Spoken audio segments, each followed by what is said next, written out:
Ukraine ने रूस में एक लालची शख्स से रब्ता किया और उसको कहा कि तुम्हें पैसे मिलेंगे, तुम्हें बस हमारा एक छोटा सा काम करना है। जब उसने इस छोटे से काम को सुना, समझा और उसके बाद देखना शुरू किया तो उसके पाँव के नीचे से ज़मीन निकल गई और यहीं से शुरू हुआ FSB, रूस की एक आला तरीन खुफिया एजेंसी की वो कार्रवाई जिसके नतीजे में उन्होंने एक बहुत बड़ा हमला नाकाम बना दिया। एक ऐसा टेररिस्ट अटैक जो रूस से ही किया जाना था, रूस पर ही किया जाना था और यूक्रेन ने इसके लिए एक रूसी शहरी का इंतखाब किया था। और अगर ऐसा हो जाता तो पूरा एक एयर बेस उड़ जाता, तैयारे उड़ जाते, फ़ौजी मर जाते। मेरा नाम अज़हर अली ख़ान है और आप देख रहे हैं आज की बात। यूक्रेन मुसलसल रूस पर ताक ताक कर निशाने लगा रहा है, हमले कर रहा है, उसकी तमाम स्ट्रेटेजिक अहमियत की हामिल जगहों को तबाह कर रहा है। और जब उसके ड्रोन कुछ जगहों पर नहीं पहुंच पाते तो वो कहता है कि किसी तरह से मैं कोई गद्दार तलाश करूं, कोई ऐसा शख्स तलाश करूं जो रूस का ही हो, रूस में ही रहता हो और तमाम हालात से बाखबर हो,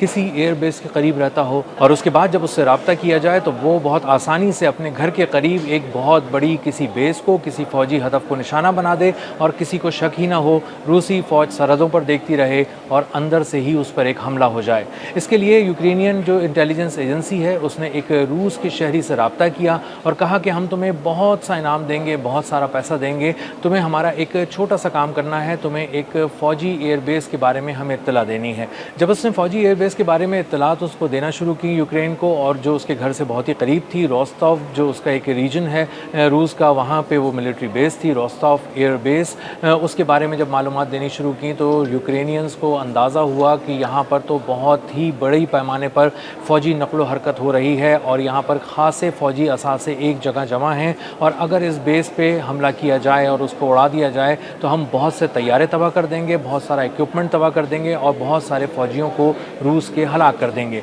और इसी के बाद उन्होंने शहरी को लालच दिया, उसको बताया कि तुम्हें बहुत सारे पैसे मिलेंगे, तुम ये काम करो कि तुम एक आर्टिफिशियल इंटेलिजेंस से जुड़े बहुत सारे FPV ड्रोन्स हैं, ये FPV ड्रोन्स की तादाद 13 है, हम ये तुम्हें डिलीवर करेंगे, जब ये डिलीवर हो जाएंगे तो उसके बाद तुम्हें इनको बस उड़ाना है और उसके बाद ये अपने हदफ पर ख़ुद पहुँच जाएंगे और ये वहाँ पर तबाही फैला देंगे और उसके बाद तुम्हारा काम ख़त्म और तुम बस पैसे वसूल कर लेना जो बाकी के पैसे हैं। इसके लिए उन्होंने तकरीबन 20% जो उसकी रकम थी वो उसको एडवांस पेमेंट कर दी और उसके बाद उन्होंने कहा कि 80% काम होने के बाद तुम्हें दे दी जाएगी। जब उन्होंने बताया उस शख्स को कि कहाँ पर ये ड्रोन्स रखे हैं, उन लोकेशन उनके साथ शेयर की, तो उसके बाद जब वो शख्स जाकर अपने घर में आराम कर रहा था तो उसको एहसास हुआ कि ये एक बहुत बड़ी गद्दारी है, संगीन गद्दारी है जो वो अपने मुल्क रूस के साथ करने जा रहा है। वो अपने ही फ़ौजी एयरबेस पे हमला करने वाला है और उस फ़ौजी एयरबेस पे हमला करने वाला है जहाँ पर इस वक्त वो अपनी ताकत के उरूज पर है और वहाँ पे तमाम फ़ौजी असासे जमा हुए हुए हैं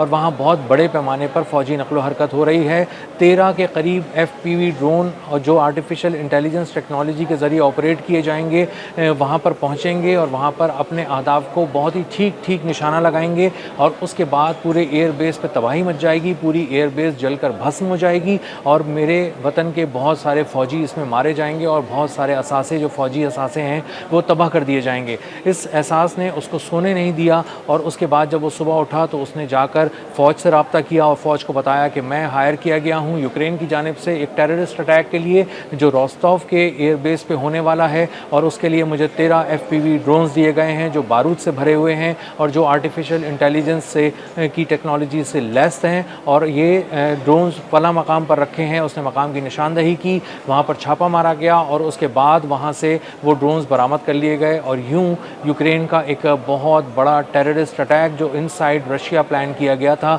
रूस की फ़ौज पे किया गया था, वो होने से पहले ही नाकाम बना दिया गया। और ये FSB जो उनकी आला तरीन खुफिया एजेंसी है रूस की, उसकी बहुत बड़ी कामयाबी करार दी जा रही है। यूक्रेन ने पिछले 2 साल के दौरान जब उसके फ़ौजी बहुत ज़्यादा हलाक हुए हैं रूस से जंग के दौरान, तो उसने अपनी FPV ड्रोन टेक्नोलॉजी पे बहुत ज़्यादा काम किया है और उसको अंदाज़ा हुआ है कि वो FPV ड्रोन्स के ज़रिए बहुत दूर तक वार कर सकता है, शॉर्ट रेंज, मीडियम रेंज और लॉन्ग रेंज ड्रोन्स के ज़रिए निशाना बना सकता है बहुत सारे मिलिट्री अहदाफ को। और रूस के अंदर बड़े पैमाने पर तबाही भी फैलाई गई है, इस हद तक तबाही फैलाई गई है कि एक ऐसी ऑयल रिफाइनरी को भी निशाना बनाया गया है जो रशिया के अंदर 2500 किलोमीटर अंदर जाकर एक ड्रोन ने उसको निशाना बनाया है और उस ऑयल रिफाइनरी को तबाह कर दिया है। ये ऑयल रिफाइनरी साइबेरिया के बॉर्डर के पास थी, इतनी दूर थी और बहुत ही तवील फासला तय करके वहाँ एक लॉन्ग रेंज यूक्रेनियन ड्रोन पहुँचा जो बारूद से भरा हुआ था और वो जाकर अपने हदफ से टकराया और वहाँ पर एक के बाद एक पहुँचने वाले ड्रोन्स ने वहाँ पर बड़े पैमाने पर तबाही मचा दी और एक ऐसी ऑयल रिफाइनरी को निशाना बनाकर तबाह कर दिया जिसकी सालाना पैदावार 2 crore metric ton crude oil की उससे भी ज़्यादा थी। तो अब बहुत सारे अहदाफ को चुना जा रहा है क्रीमिया के अंदर, मॉस्को के अंदर, मुख्तलिफ और मकामात के अंदर, और इसीलिए वहाँ पर फ़ौज को बहुत ताक कर रूस की फ़ौज को यूक्रेन निशाना बना रहा है। यूक्रेन ने S-400 सिस्टम को भी निशाना बनाया जो इंतहाई महंगा तकरीबन $1.5 अरब का एक डिफेंस सिस्टम है और जिससे दागा हुआ मिसाइल अपने हदफ को आने से पहले ही दबोच कर तबाह कर देता है। ऐसे 2 बड़े S-400 सिस्टम्स, एक रूस के अंदर और एक क्रीमिया के मकाम पर जो रूस ने इंस्टॉल किया था, वहाँ पर उनको ड्रोन्स अटैक के ज़रिए तबाह कर दिया गया। और इसी तरह बहुत सारी मिलिट्री बेसिस पे हमले किए गए हैं, बहुत सारे ऐसे ऑयल टैंकर्स पे हमले किए गए हैं जो समंदरों में ऑयल लेकर जा रहे थे, बहुत सारे ऐसे ऑयल टैंकर्स पे हमले किए गए हैं जो एविएशन इंडस्ट्री के लिए जेट फ्यूल लेके जा रहे थे और इसका मकसद, उन पे हमला करके उनको तबाह करने का मकसद ये है कि किसी तरह रूस की एविएशन इंडस्ट्री को ज़मीन पर लाकर गिरा दिया जाए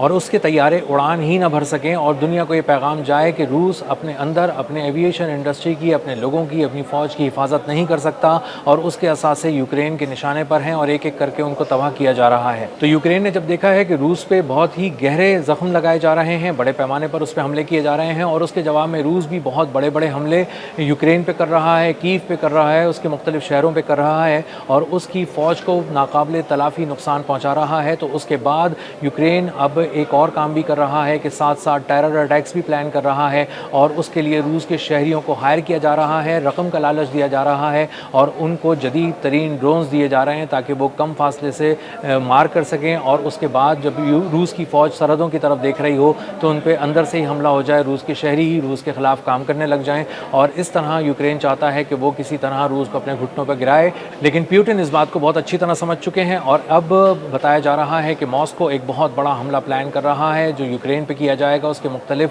फ़ौजी अहदाफ पे किया जाएगा और बहुत सारे हमलों के बजाय अब एक बड़ा हमला किया जाएगा, जिसके बाद इस तरह की प्लानिंग की गई है कि किसी तरह एक बड़े हमले से पूरे यूरोप को पैगाम चला जाए, यूक्रेन घुटनों पे गिर जाए और डोनाल्ड ट्रंप को वाशिंगटन में बैठकर यह एहसास हो जाए कि रूस अब अपनी असल जंग की तरफ आ चुका है और अपने हिसाब से, अपने कद के हिसाब से बड़े बड़े हमले कर रहा है और यूक्रेन जो उस पर छोटे छोटे ज़ख्म लगाकर उसको गिराने की कोशिश कर रहा था, तो उस बहुत बड़े मुल्क ने, सुपर पावर ने एक ही हाथ मारकर पूरे यूक्रेन को उड़ा कर रख दिया है। अब तक के लिए इतना ही, मिलते हैं अगले व्लॉग में किसी नई खबर, नए तज्ज़िये और नए ज़ाविये के साथ। अल्लाह हाफ़िज़।